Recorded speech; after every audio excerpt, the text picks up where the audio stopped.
রফিক, শুনেছিস কাল রাতে জঙ্গলে আবার কাউকে দেখা গিয়েছে? ওটা অমন কিছু না, কেউ যাচ্ছিল হয়তো, সেটাই দেখা গেছে। কিন্তু রহিম কাকা বলছিলেন তিনি দেখেছেন সাদা কাপড় পরা কেউ হাঁটছিল। সাদা কাপড়ে হাঁটছে? ওরে বাবা, আমি ওই জঙ্গলে আর যাব না। তাহলে কাল রাতেই আমি যাচ্ছি সেখানে, দেখি কোন ভূত আছে। আমিও তোর সাথে যাব তাহলে। ঠিক আছে, আবার ভয় পাস না যেন। আহারে, গ্রামে আর শান্তি নাই। আমি নিজেই দেখেছি জঙ্গলে ভূত।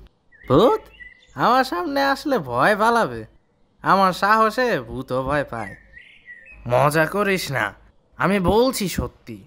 ওই জায়গায় বহু বছর আগে এক বৃদ্ধা মারা গেছিল। তখন থেকেই সেখানে কেমন সব অদ্ভুত কাণ্ড ঘটে। মনে হচ্ছে তো ভূতের গল্প। ভয় পেও না চাচা, আমরা সত্যটা বের করব। করিম, ভয় পেও না। ভয়? না, ভয় না। ওই এমনি একটু শীত করছে। ওরে বাবা, ওরা তো সেই ভূত। চল ভাই, পালাই। চুপ চুপ চুপ, একটা আওয়াজ আসলো না? ওরে বাবা, চল পালাই।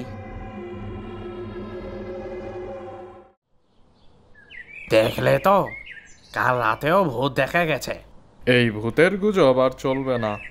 কেউ নিশ্চয়ই ভূত সেজে ভয় দেখাচ্ছে। চেয়ারম্যান চাচা, আমরা সত্যটা বের করব। আজ রাতে জঙ্গলে ক্যামেরা বসাবো। ভালো ভাবনা। আমি তোমাদের সাহায্য করব। রফিক, তুই আর আমি ক্যামেরা নিয়ে দাঁড়াবো, আর করিম। আমি ওই দূরের গাছটার পিছে দাঁড়াবো। তুমি তো ভয় পাচ্ছ। না, মানে ওই দূর থেকে দেখবো। কিছু শুনছিস? শোন, একটা আওয়াজ আসছে। ভূতটা এভাবে দৌড়ে পালালো কেন? কোনো ব্যাপার আছে?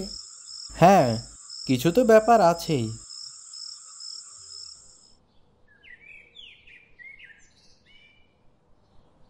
ভূতের দৌড়ানোটা আমার কাছে পরিচিত। মানুষের দৌড়ের মতো মনে হলো, কোথাও দেখেছি মনে হচ্ছে। তাহলে নিশ্চয়ই কেউ ভূতের সাজে আসে ভয় দেখাতে। আজ রাতে আমরা সবাই আড়াল থেকে দেখব কে আসে। গ্রামের লোকজনও থাকবে।